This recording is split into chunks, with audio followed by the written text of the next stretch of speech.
Hi friends, இன்றைக்கி எங்கள் வீட்டில் லஞ்சு சுட சுட சாதம்,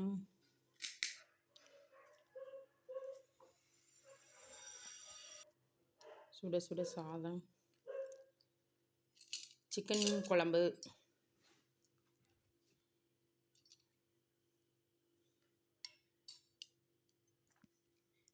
கிரேவி, சிக்கன் கிரேவி, அப்புறம்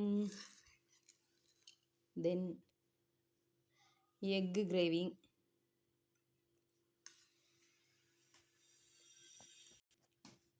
இந்த லஞ்ச் உங்களுக்கு பிடிச்சிருந்துன்னா ஒரே ஒரு லைக் பண்ணி கமெண்ட்ஸ் பண்ணுங்கள். உங்கள் வீட்டில் என்ன லஞ்சுன்னு நீங்கள் கமெண்ட்ஸ் பண்ணுங்கள். சரிங்களா? வாங்க ஃப்ரெண்ட்ஸ், சாப்பிட்லாம்.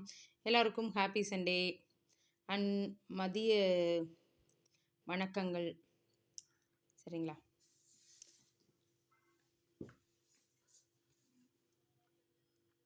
சரி, ஓகே, பை, தேங்க்யூ.